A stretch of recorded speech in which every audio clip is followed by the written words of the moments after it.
We're here with, of course, it's another. We're going to do a special bonus edition of Corona Money Talk with Dylan Ratigan, of course, New York Times bestselling author, award-winning journalist, and former host of his own show on CNBC, MSNBC, and now he does a podcast for Tasty Trade with Tom Sosnoff. I always forget the name of it. What is it called?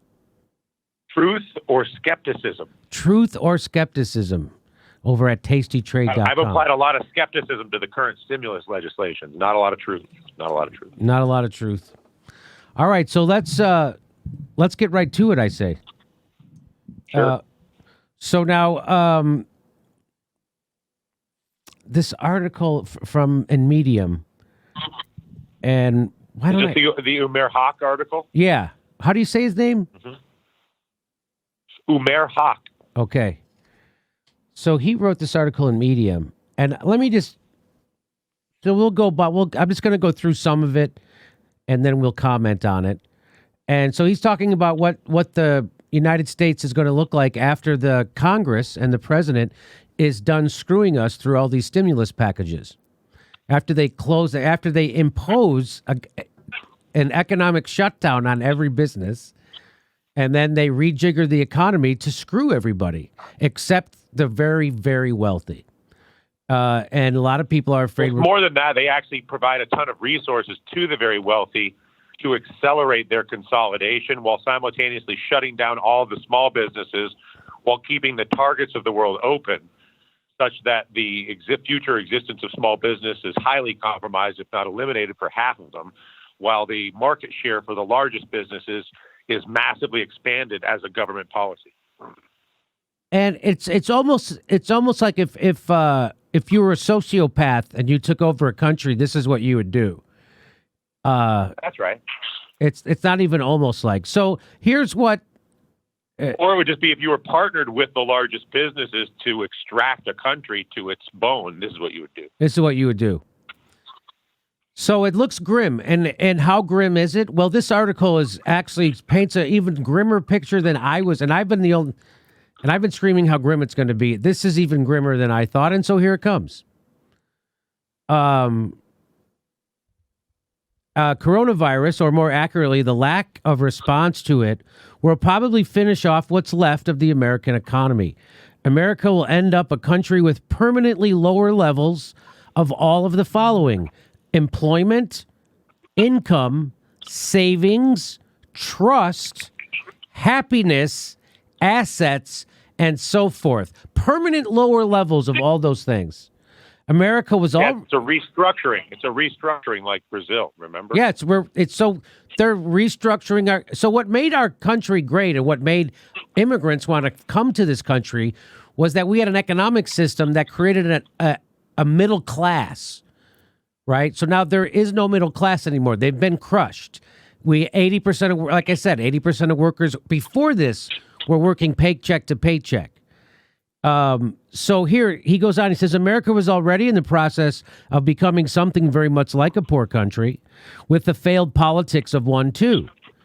But coronavirus will accelerate and finalize America's grim transformation into poverty paralysis and collapse. So he talks about the 5 things that are going to happen, these 5 consequences of what they're doing right now in Congress and with this coronavirus. He says, first, because waves of businesses have closed, the nature of unemployment changes. It goes from a short-term challenge to find work to a long-term lack of jobs. So what does that mean, Dylan? Talk to me about that. What is the difference between go from a short-term challenge to find work to a long-term lack of jobs at all? Well, again, when you have many enterprises, and remember, most jobs are created by not small businesses, but by new businesses. And so in order to have new businesses, you need to have you need to have a lot of money available in small amounts to many people, so that people with ideas can get $10,000, $5,000, $25,000, $50,000, $2,000, $100,000 to initiate experiments in enterprise, whether it's candlestick making, soap making, furniture making, whatever it is. then when you have those abundant amounts of small amounts of money, you have a very diverse, very resilient, very active new business economy.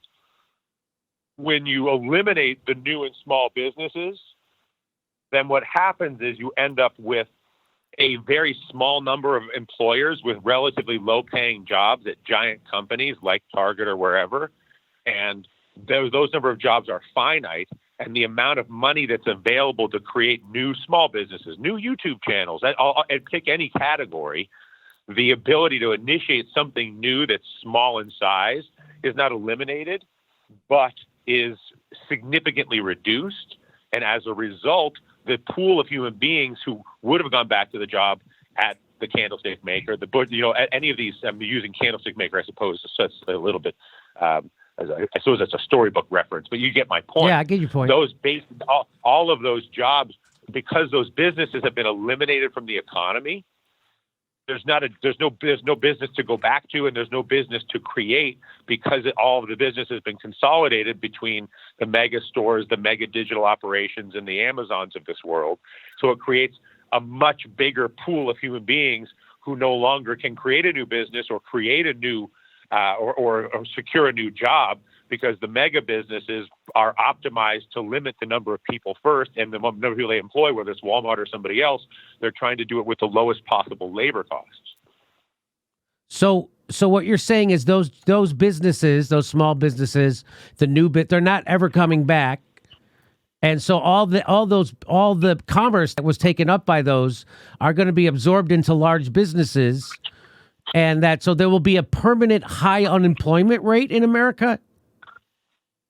That's right. Plus permanent high unemployment and no health care for those people, by the way. And no health care. Okay, so the next thing he says, that brings me to the second transformation. He talks about 5 transformations of our country's economy. He says, so the second transformation is depression reek. Economies grow permanently poorer. Yes, as in forever. That's already happening in America, too. Yesterday's, if not great, but somewhat decent jobs were already being substituted away by the new gruesome gigs that modern-day American techno-capital offers, driving an Uber, delivering an Instacart, selling a pallet on Amazon. But coronavirus has accelerated all that. So what does that mean? What does he mean by depressions reek, economies grow permanently poorer? So think of it like this. When you have, let's say you have 20 kindergartners in a kindergarten class. If everybody in that class has a relatively similar amount of cookies, there are a lot of cookies between all of those people that they can then exchange with each other for brownies or magnets or whatever the kids want to trade with each other. So now you have all these magnets and all these brownies and all these cookies and all these things that are going back between the kids, because all the kids have some amount of currency to function with, being the currency of cookies, brownies, and magnets. But when one of the kids has all of the cookies, brownies, and magnets because they're friends with the teacher, and the teacher has made the rules where only if you are a comedian with a YouTube channel who lives in Pasadena are you allowed to have cookies, because the government's making policies or the teacher's making policies where only that person gets all the cookies. Then you have the other 19 students in the class have absolutely nothing, and so they can't trade anything with each other, and they can't get access to basic food. And as a result, you now have a permanently poorer economy, because money is not only money or currency services are only as valuable as the number of people that are able to trade inside of it.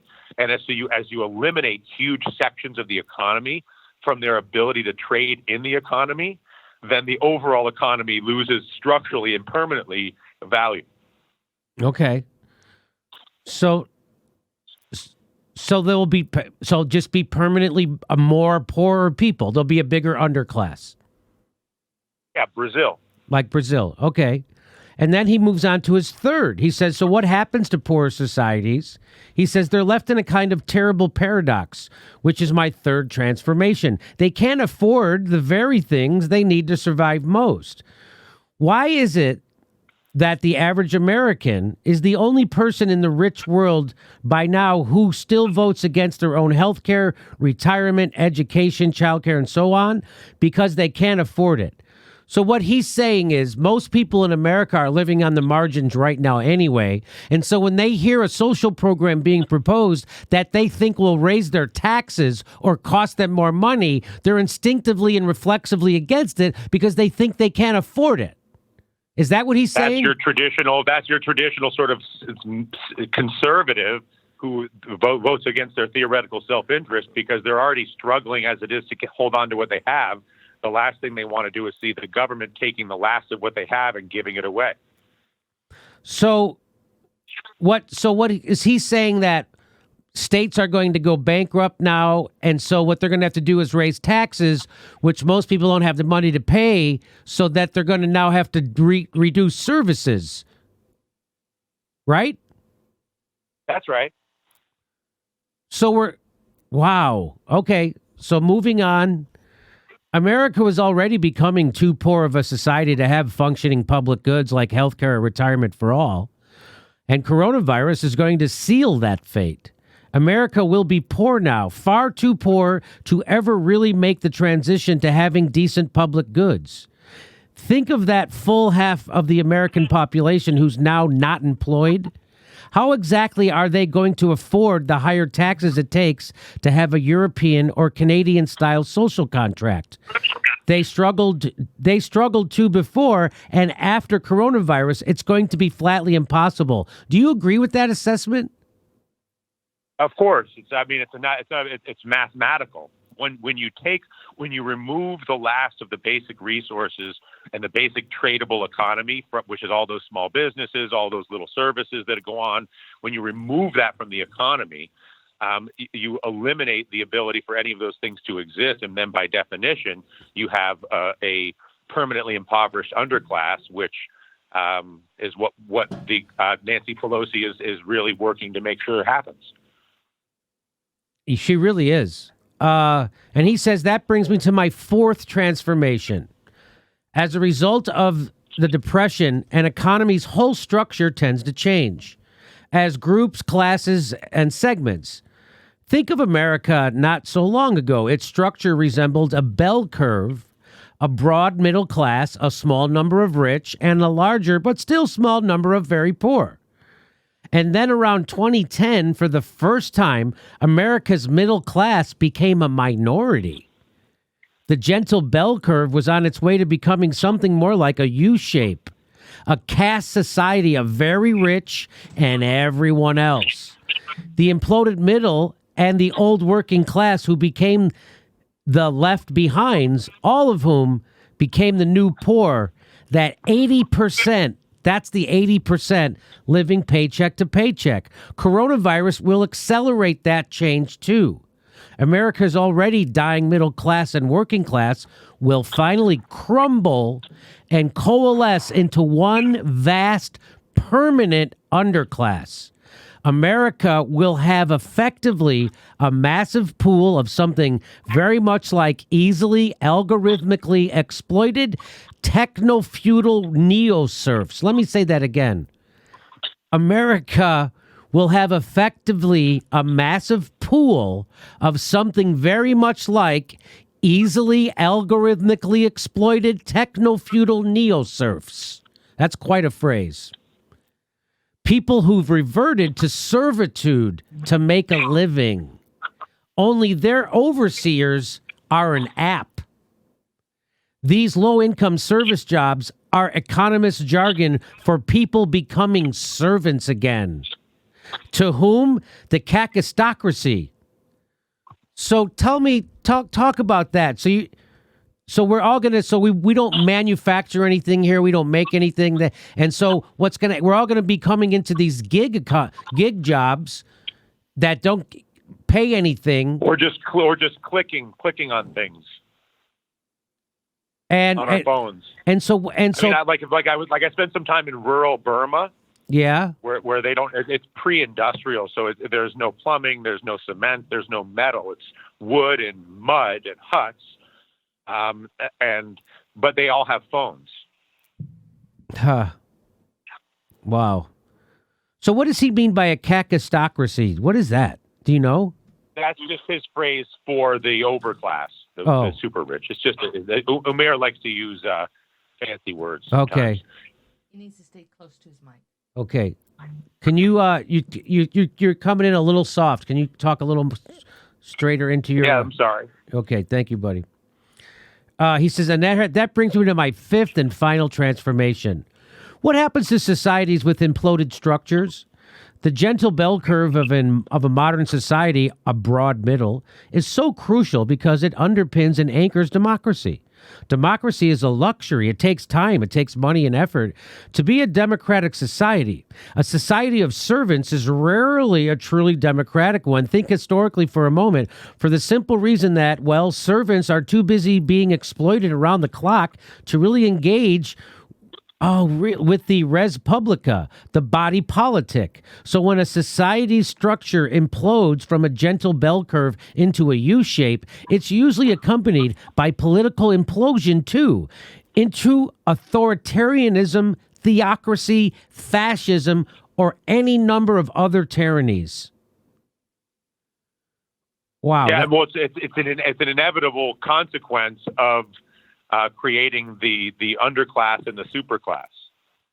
So he's saying that there won't be a revolution like there isn't a revolution in, say, India or Brazil or historically, is because those people who should be revolting are too busy scrambling, being exploited, trying to... That's what I've said why they won't give us health care, is the reason why they won't give you health care in America is because if you did, it would make it much easier for you to strike.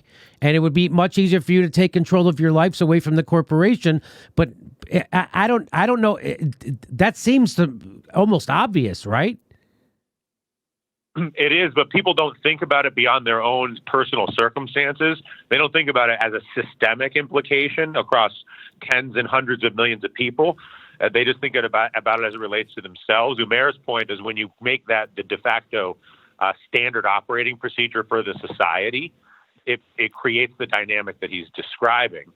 And then by the time people do try to protest, power has been so richly consolidated that they can simply kill the protesters, as countries like China might and have and do, or Russia or Iran. Once you consolidate power to the point where you have the massive underclass and the superclass, like the time to protest is when you have a relevant enough and a viable enough middle class and democracy that the political overlords are not willing to go to straight murder and incarceration to put down protest. But as the power imbalance becomes so fully consolidated, it becomes easier and easier for the superclass to use violence, incarceration, and murder as a mechanism to suppress, as they do, again, in Iran, in North Korea, et cetera. So here's his final paragraph I'll read to you. It says, America's social structure collapsing foretold the rise of Trumpism. If you understood what the implosion of the middle class meant in 2010, you could have predicted Trumpism a mile out. I did. And what I see today is only worse. Societies growing poorer can't just not afford functioning social systems. They can't afford democracy either. America was on that trajectory, but coronavirus is like adding a rocket engine to it. How democratic a nation do you think America will be when a full half of its population is now not in employment? You can already see that Americans hover between despising each other and being totally indifferent to each other. When self-preservation is an everyday struggle, that's the result. But the struggle for American self-preservation is about to get a whole lot harder, more intense, more painful, more tragic. And that spells the end of America's time as a democracy, too, most likely. Do you agree that I've been telling people your democracy's already been stolen from you since I started this show, because it has. It's been proven academically by the Princeton study. It doesn't matter what the bottom 80% of earners in America think or what they want done. It doesn't get reflected in legislation. So when he says that we've already lost our democracy, right? Yeah, functionally, yes. I mean, we have the branding of democracy, but obviously we don't have a democracy because no one in the country wants all the largest companies to get all the resources, and no one in the country wants to have the most expensive healthcare in the world, twice the world's healthcare costs, and have nobody have healthcare. So a democracy represented the interests of the people. There's a reason 85% of the people don't feel that politicians represent them. Right, which because they don't. That would probably But because they were the consolidation of the two parties, and because whatever the delusion people had on either side, thinking that they were taking their interests, I'm hopeful that the coronavirus has proven to people that that these two parties are a single party, a single ruling party, exploiting them violently. Yeah, really. The beauty or the nefariousness or the insidiousness of a two-party system is that they can in perpetuity blame the other people. And that's all they do is then, hey, we'll put in our guy. So, oh, you hate George Bush? It's because he's a Republican. We're going to put in our Democrat. We put in a Democrat. He does exactly the same stuff, even worse than George Bush was doing. Oh, you hate your life got worse under Barack Obama. We're going to put in a Republican. He does exactly, if not worse, the stuff that Barack Obama was doing. It's amazing. That's like there is no difference in party rule right now. And Nancy Pelosi won't even give you health care in the middle of a pandemic. And the people who are progressives in Congress won't even call her out or revolt against her. The most we can hope for is for them to ask her in a stern way on a phone call. That's it. So, what again, the reason why I wanted to read this to people or share this article with people and get your commentary is because I think that article is an even starker future more dystopian future than we've been laying out here. And that guy seems to know what he's talking about. He's according to him, he predicted Trumpism. Yeah, he's a big Harvard writer. I mean, he's a Harvard intellectual who was sort of ultimately moved to London because he couldn't take it anymore, and now writes these observations. Yeah, but it's everywhere. It's not just here. So how would you like to sum up, Dylan, that article or where we are right now? My bottom line is I really recommend everybody start to learn, study, and understand the really effective protest methods of both Hong Kong and France, which are based on an extremely well-organized but pulsing methodology as opposed to a permanent occupation. It's much more effective to have these pulse surge type of protests where people, A, get to live at home, and B, don't have to live in the street, and C, when the pulse surge happens, it's much more overwhelming and has many more participants. So I would really recommend people study that and begin to practice it. So what little I know about how the yellow vests function in France is that what you were saying before is they would meet every Saturday, and it doesn't have to be the big protest, but it keeps the protest active. So when you really need to shut some shit down, it's always been there. It never went away. And so it's much easier. It's a consistent pulsing. Right. And it's like it's beats of a pulse that lasts over time. Right. And Hong Kong really mastered it, but France was also brilliant at it. And it attracts way more people can participate in the pulse surge type of a protest. It doesn't have to be violent at all. It's actually way more effective when it's not, as Hong Kong really demonstrated more than anybody. But because it's so much more massive and so much more undeniable and so much less violent and so much less angry, more of a party almost, that is profoundly effective. And that's what needs to happen. We brought on Jane McLevy. She's a longtime union organizer talking about how to get to a 90% strike. She predicted lots more strikes would happen before the election and lots more after.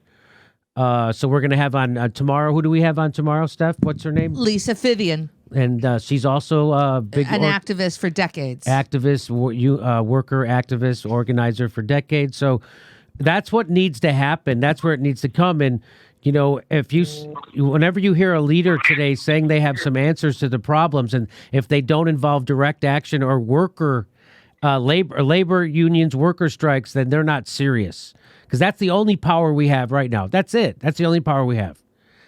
So I would just study the joyful, nonviolent pulse surge protest strategy, which was optimized last year and is vastly more effective than the angry crowd, which is easily dismissed. Got pulse. And is really unattractive. Right. Now, how would you have categorized what Occupy Wall Street was? Started out as a beautiful pulse that within 3 weeks, I was living near Zuccotti Park at the time, started out as this really beautiful surge of energy that then rapidly degraded into anger and its own sort of low consciousness of power and ego. Yeah, I don't know about but it started beautifully. The leaderless model. I don't think it works. I think you need to have leaders. I understand or at least you have to have a shared culture that's based on this pulse surge party. Right.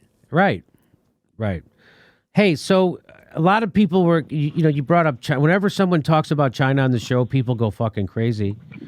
I saw that. So when Danny Haifong was on singing the praises of China's one-party state and how they're responsive to the people went nuts. And then when Matt Stoller was on, same thing. He was the other way. And then same thing with you, right? So what do you say to the people, Dylan, who say, hey, those Hong Kong protests are like CIA funded and organized? What is that? So what do you say to that? I don't think the CIA is so powerful that they can create 3 million people in the street. I think the CIA is powerful enough to create 3,000 people in the street. But if the energy, let's assume the CIA is doing it just for fun of it. I have no idea, but let's assume the CIA is the catalyst. The CIA is not. If the pent up native energy doesn't exist in the first place, how are you going to get half of one of the global capitals into the street? Right. So you're saying that this might be just one of those situations. So let's assume CIA lit the match just for our purposes. Right. The match can only light something that's a bomb. Right. Okay. Okay, so I got you. I hear what you're saying. All right. I can't speak intelligently on this subject, so. Yeah. All right. Well, Dylan, so would you be? Go ahead. No, I was just saying. I think we're done for the day. No. Yes, we are. I was just about to say goodbye. That's what I thought. Thanks again for taking time out. And everybody check out our Corona Money Talk series. This is a part of that. We drop a podcast now every Wednesday. We dropped one today. Did we drop it today? Oh, this is all new to me. I have to have this written down for me.